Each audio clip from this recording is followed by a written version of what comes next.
Bismillahirrahmanirrahim. We begin with Allah's blessed name. We praise Him and we glorify Him as He ought to be praised and glorified.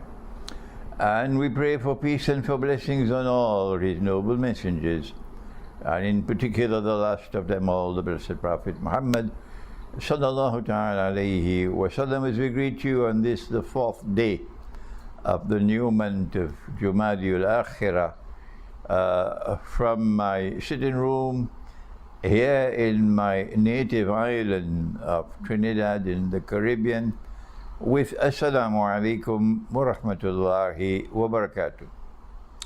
You'll have to forgive me that I need to keep on sipping all the time while I'm speaking,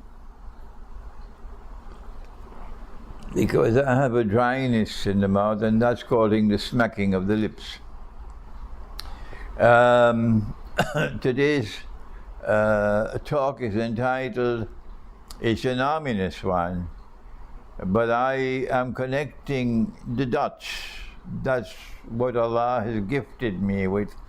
Allah has gifted me, this is His kindness to me, with insight. He gave it to my father as well, rahimahullah, and He gave it to me, the insight with which to be able to connect the dots, and I can see clearly now. Rain is not falling at all. I can see clearly now that Israel is taking the world to nuclear war.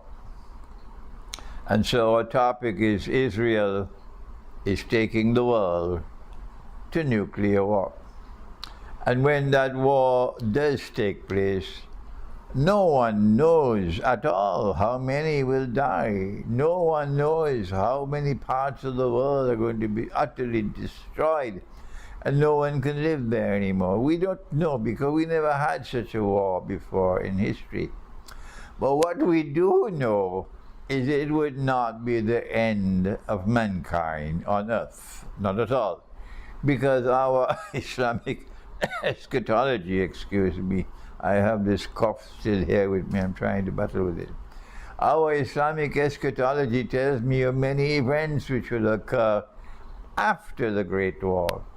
And of course, my viewers are well aware that I have told you of what our Prophet, Allah's blessings be upon him, has prophesied, that after the Great War, the next event which will take place, whether Turkey accepts it or they don't, is irrelevant. The next event which will take place after the Great War, as prophesied by Prophet Muhammad, Allah's blessings be upon him, is the conquest of Constantinople. That's why they changed the name, so that they could hide this prophecy. But we're bringing it back into the sunshine. And of course, we have explained why a Muslim army is going to conquer Constantinople. And when we told them why, they were crying in the University of Belgrade. The auditorium was packed full. 99% of them were Orthodox Christians. Less than 1% in that gathering were Muslims, and they were crying when they heard that when that great war takes place and the Muslim army conquers Constantinople, then we will return Hagia Sophia, the cathedral of Hagia Sophia, to those to whom it rightfully belongs, and no one will be able to stop that.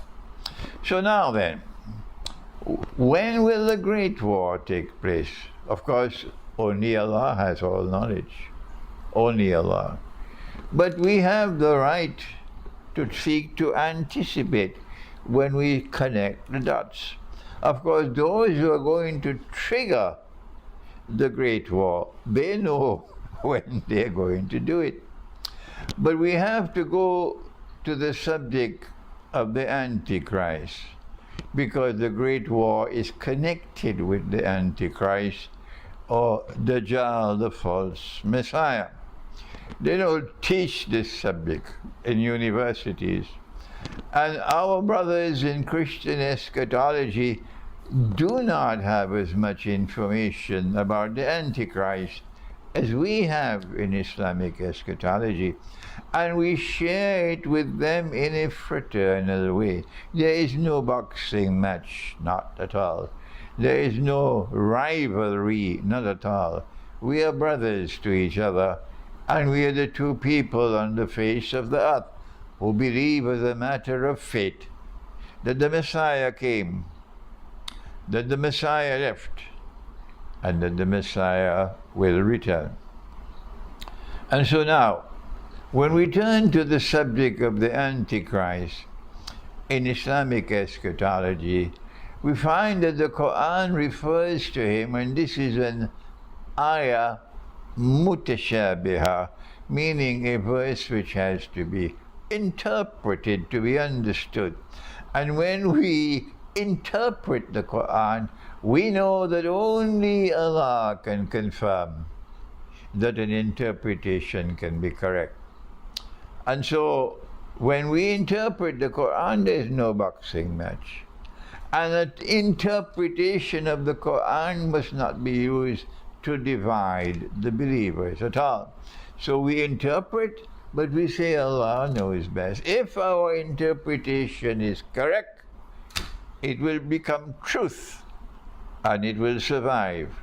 And if our interpretation is wrong, as I have been wrong in the past, and I'm always happy to say I made a mistake.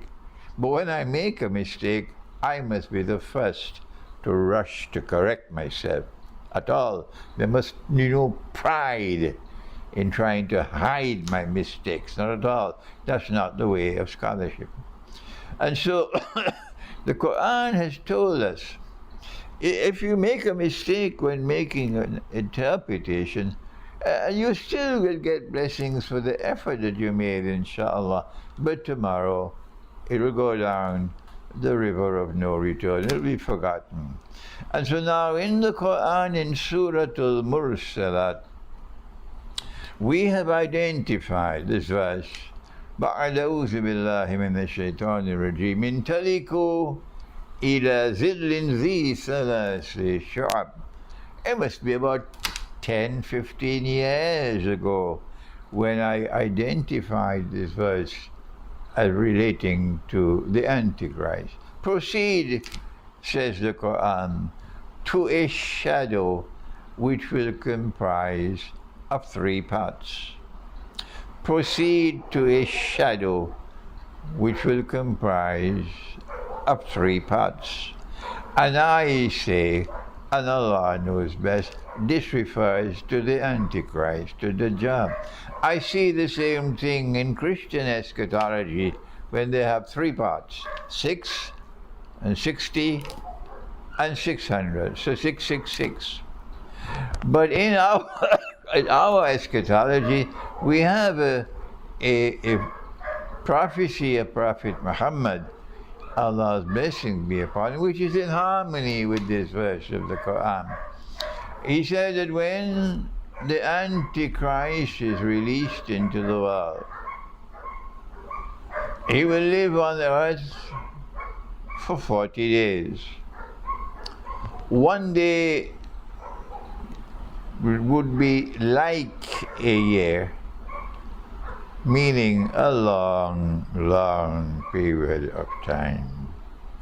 One day would be like a month, meaning in the second phase or the second stage, it will be shorter.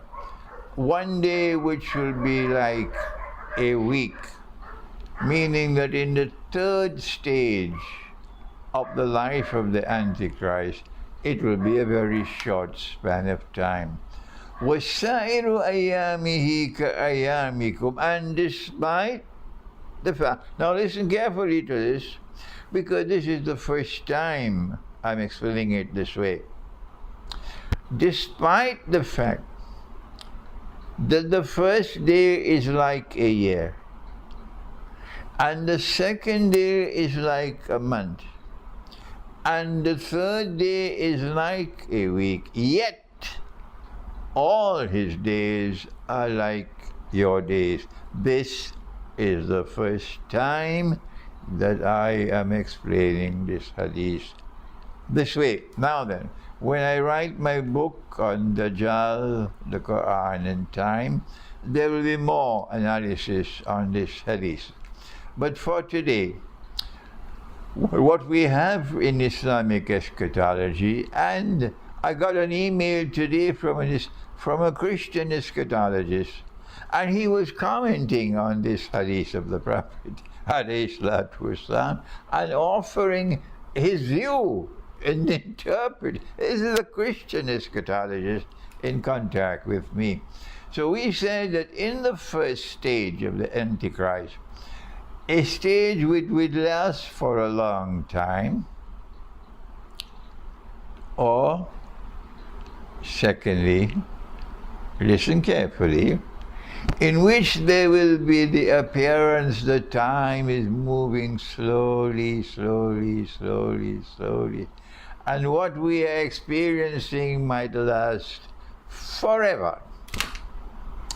It was in that first stage, we said, that the Antichrist, who eventually wants to rule the world from Jerusalem, with a state of Israel which will be a ruling state in the world, the Antichrist creates modern Western civilization, and within modern Western civilization, he creates, mysteriously so, a ruling state. And it was Britain. And we don't have the time now to explain Pax Britannica.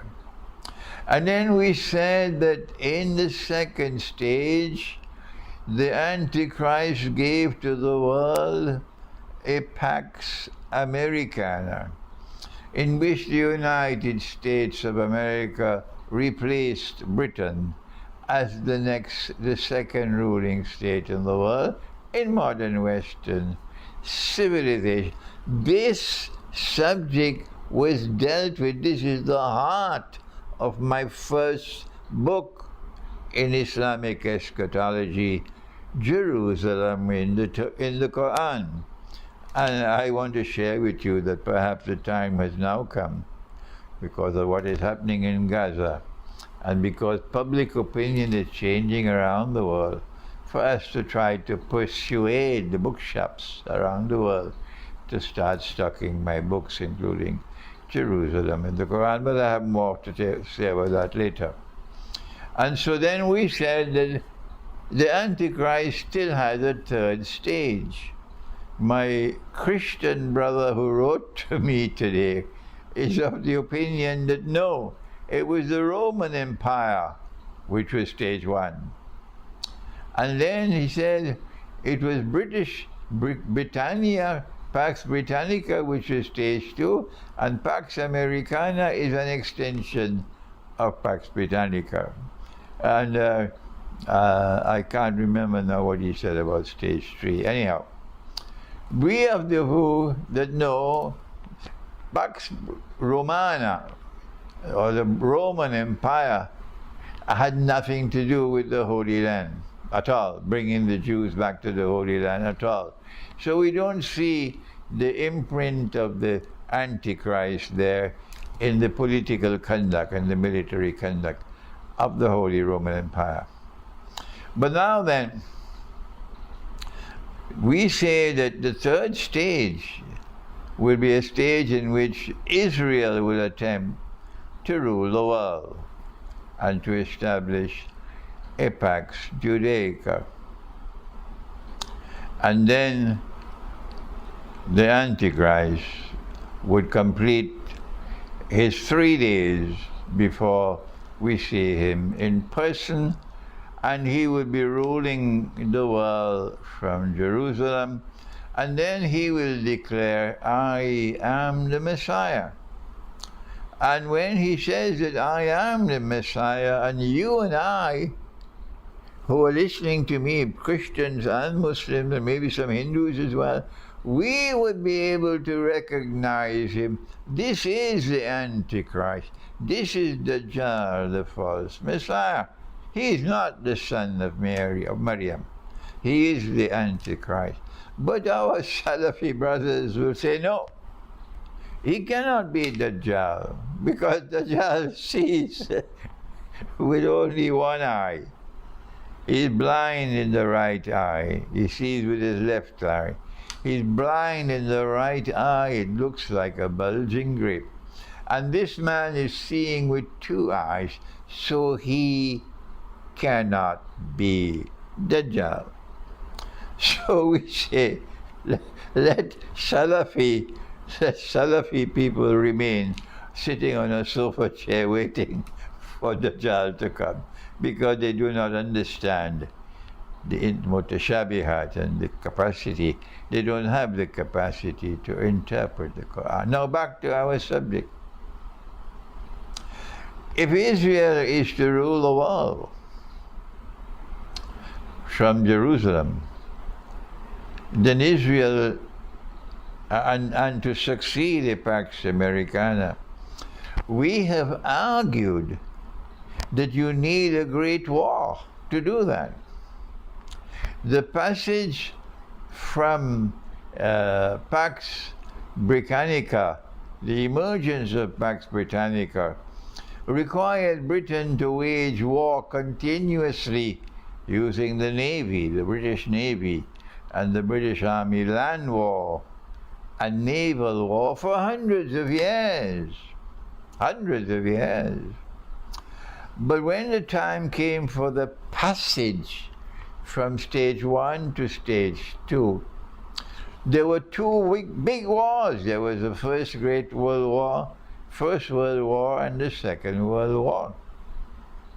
And because you and I want to connect the dots of history, we have to study political history. We have to study military history to be able to understand the Quran and to understand the prophecies of Prophet Muhammad, Allah's blessings be upon him.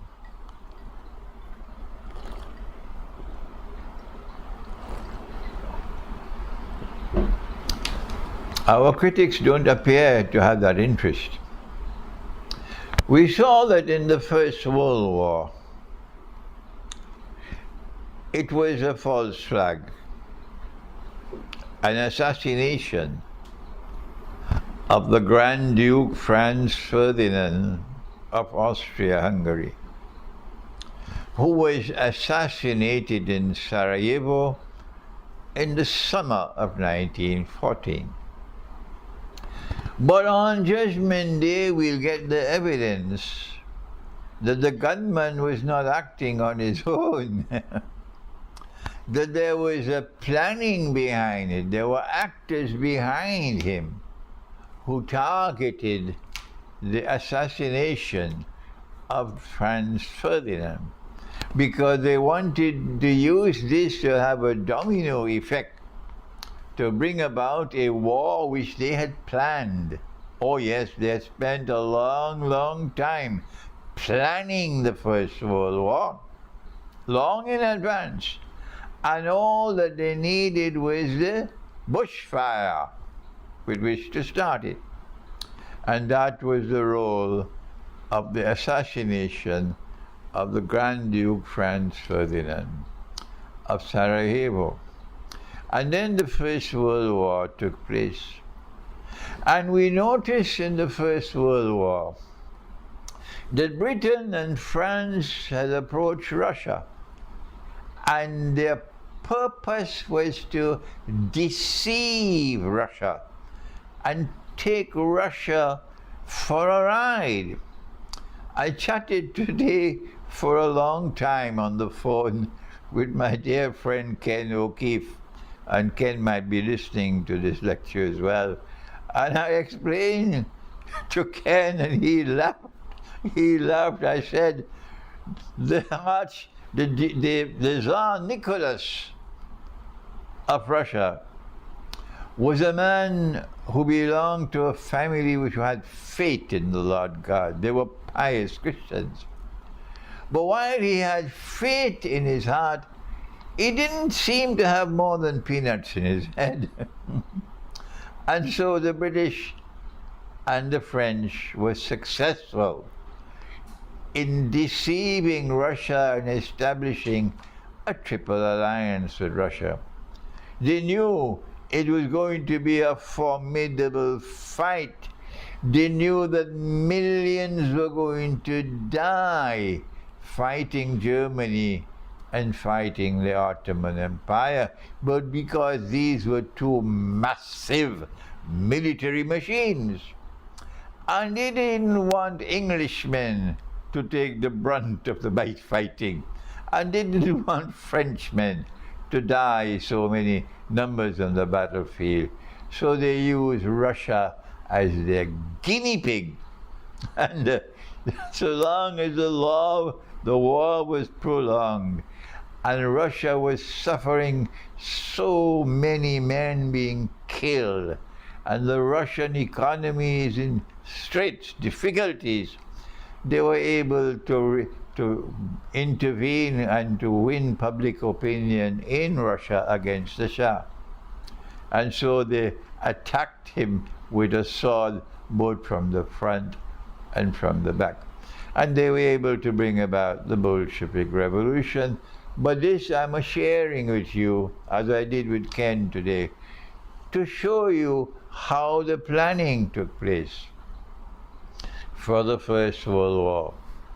And the First World War gave us a great step towards Pax Judaica, because they liberated the Holy Land from Ottoman rule, and they established a British mandate over Jerusalem and the Holy Land. And from 1917, 1918, and 1948, Britain presided over the return of Jews to the Holy Land, not Israelite Jews, who were scattered all over the world of Islam, Morocco and Iran and all these places. Not those Jews, but the others who were not a Semitic people at all. They were European people. These are the ones who were brought back to, not brought back, they're coming for the first time. European Jews were brought to the Holy Land. And then the state of Israel was established after the Second World War, in which again they deceived Hitler, and Germany made the mistake for the second time of attacking Russia. The first time they attacked Russia, it was through this Triple Alliance, and they deceived Russia, and Russia lost so many men in the First World War. But the second time it was Hitler who attacked Russia. And then after that, the State of Israel was established in 1948. And then these European Jews who now control Israel, these are the ones who by the hook or by the crook, mostly by the crook, brought all these other Jews who are Israelite Jews from Yemen, from Iran, from Morocco, from Egypt, from all over the world of Islam, where the Jews had lived for 2,000 years. We were only 1,400 years of the world of Islam. But they lived with us, and they lived with us in a harmonious state. They were not complaining. So there was no fighting, there was no enmity, there was no hatred between Muslims and Jews for all these years that the Jews were living within the world of Islam. They even lived in Constantinople, in the Ottoman Empire, and the Ottoman Empire protected them. But these Jews are now deceived and brought back to the Holy Land by the European state of Israel. And then you saw how the European state of Israel, using every trick in the book, every lie, every single act of oppression you could think of, is constantly expanding and taking control of a land which never belonged to them. Throwing out the people who lived in the land for more than 1,000 years. Throwing them out. They're living now in refugee camps. And so this Israel, from day one, is an oppressor. By trickery, in an unjust way, they establish a United Nations organization, and that United Nations organization have a vote, and they say the state of Israel must be created. That's how it came into being. A United Nations organization which Europe created and which Europe controlled. And that United Nations organization created the state of Israel, taking away the land which belongs to the Christian and Muslim Palestinians, robbing them of their land in daylight robbery to create a new state in that land. And from that day to this day, that Israel has been oppressor. Now we have Jews responding to me on the internet and arguing with me, but they don't give their identity. They hide behind a pseudonym, cowards, and trying to argue with our view of Islamic eschatology. Let them come. We're happy to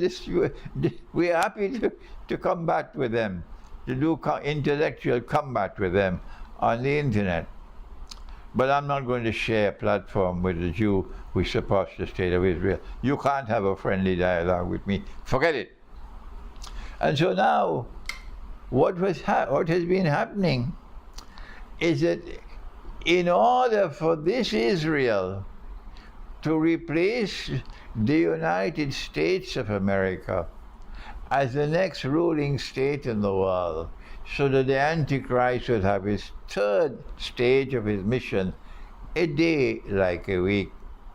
This Israel is prepared to trigger the Great War. Why?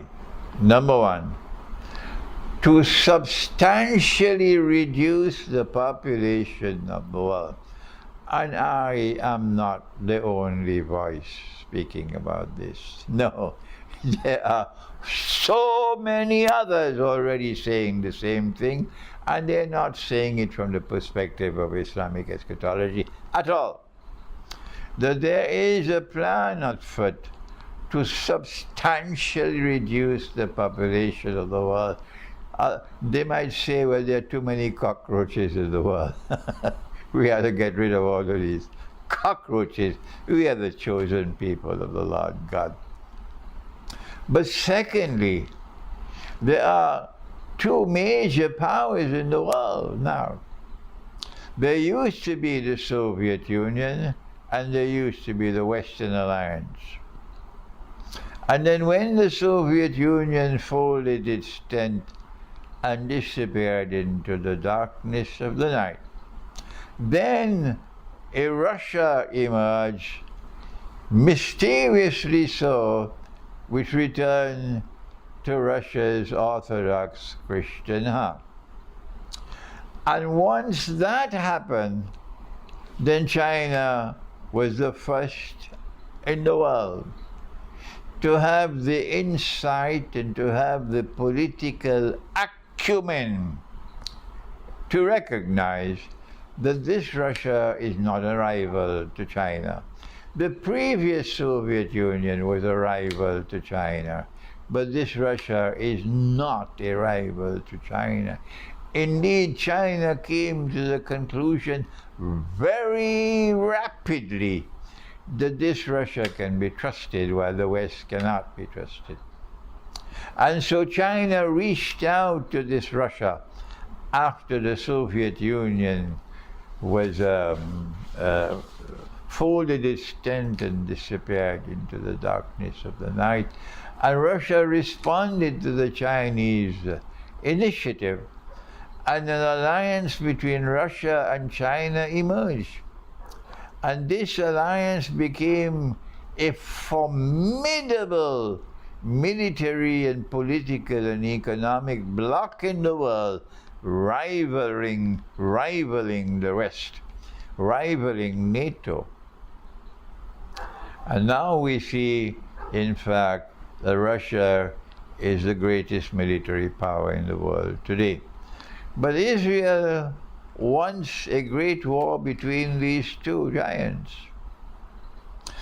because Israel is calculating that a war, a nuclear war between the China-Russia alliance and NATO, will be a war of mutual destruction. And when these two major superpowers are destroyed, mutually destroyed in a nuclear war, and the population of the world is substantially reduced, that Israel will now have a chance to claim to be the new ruling state in the world. Nothing that I have said today is new to you. You knew this long ago. Those of you who have been listening to me, and those of you who have been thinking. But there are others, you know, they eat the biryani and go home to sleep. They're not concerned so much with the hunger for knowledge. And there are others who just discovered me, and they're probably hearing this for the first time. But there are so many of you who already know this. Now then, what is now happening, the connecting the dots, is that although the Great War has not as yet taken place, Israel knew that the attack by the Islamic resistance, which occurred, was it in October? Was it October? Yeah. That Israel knew it was coming. And I held the view that Israel was observing the movement of weapons into Gaza. It is not that Israel was ignorant. They knew about it. I held the view that Israel thought that the massive transfer of weapons that were taking place to Ukraine afforded an opportunity for Israel to assist in getting a part of this huge surplus of weapons going to Ukraine, to a Ukraine which was willing to sell for money. And you could go in the market and buy, the black market, you could buy these weapons. And so weapons were bought. And Putin he spoke about this, and he revealed that this is what happened. This is the president of Russia. That these weapons which were intended for Ukraine were sold in the black market, and they reached Gaza. And Israel knew how they reached Gaza. So Israel was aware that this attack was coming. On Judgment Day, the evidence will be there that I am absolutely correct in my analysis. On Judgment Day, you'll see it. But we don't have to wait for Judgment Day, because there are many people around the world who already agree with me that Israel had a knowledge that the attack was coming. Why did Israel allow the attack to take place? Notice I never used the Arabic acronym for the Islamic resistance. That Arabic acronym that I never mentioned actually means in English the Islamic resistance. That's what it means. So I prefer to use the term the Islamic resistance, which is in contrast to the secular nationalist Palestinian resistance of the PLO, which was headed by Yasser Arafat. That's a secular resistance, and this is the Islamic resistance. And so when the Islamic resistance emerged, of obviously, these are the terrorists, these are the terrorists, these are the terrorists. And the secular resistance, oh no, they're the good guys now. It's so funny. So I don't use the Arabic acronym. I call it the Islamic resistance. And the Islamic resistance then launched the attack on Israel. More than 1,000 Israelis were killed, and their lives could have been saved if Israel had warned them, at least warned them the attack is coming. As there were those who were warned in advance that 9/11 was going to take place, and so they didn't go to work on that day. But they didn't do that at this time.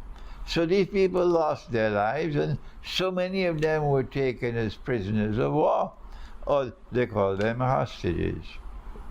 Now then, I asked in my first response, why did Israel do this? And then I felt that what Israel was doing was trying to use this as an opportunity to trigger a big war with Iran. This was my first impression, and that Israel will try to provoke Hezbollah to become a party to the war, and once Hezbollah enters the war, then the road will be clear to Iran, and Israel's target was Iran. This is my first response, and now it is clear that I was wrong. I was wrong. I misread the situation. I believe that that was not the major plan. The major plan was to use this opportunity by Israel to clear the whole of Gaza, to make Gaza free of Palestinians, to throw them out of Gaza, and make it impossible for them to live in Gaza anymore, so that Israel will be rid of this problem. Throw them where? Throw them in Sinai, but Sinai belongs to Egypt. So you need the Egyptian government to agree to that. Or let them go and live in Egypt, or let them go somewhere live in the world of Islam. All the Palestinians. So Israel responded to the attack by the Islamic resistance because they responded with a pre-planned operation whose objective it was to liberate the whole of Gaza, remove all the Palestinians, using terror, not just Islamic resistance. The fact is, every Muslim and every Christian in Gaza is a threat to Israel. And so now, what we've been seeing these last 2 months is Israel's oppression constantly increasing. And now they plan their plan, but Allah plans His plans.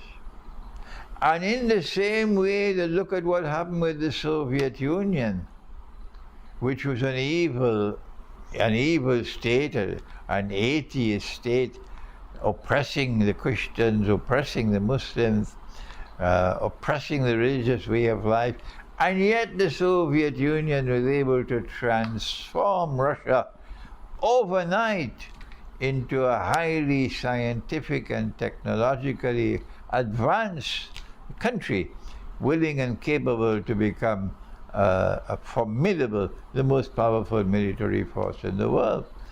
So too, it seems to me as though Allah's plan is at work in Gaza, that the more that Israel attacks Gaza, the greater the injustice, the more that Israel becomes isolated in the world.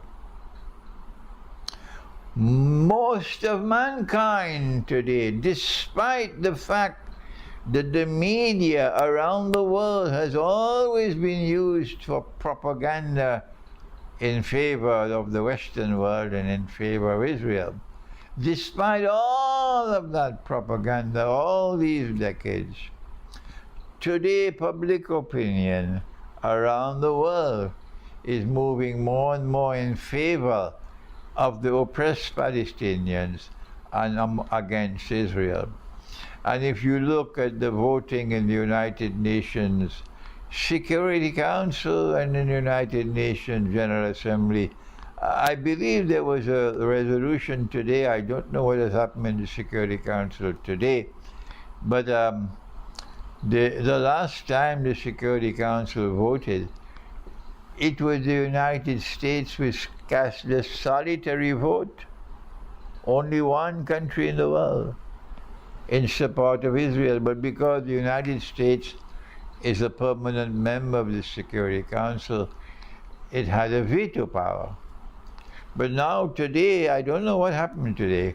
It's possible that the United States must have voted in favor of a resolution asking Israel to stop the fighting, to have a pause in the fighting. When you go to the General Assembly of the United Nations, we see that 150-something countries around the world adopted a resolution asking Israel to stop. And only 10 voted in favor of Israel. The 10 were United States, and the other 9, I can't remember the name because they're so unimportant.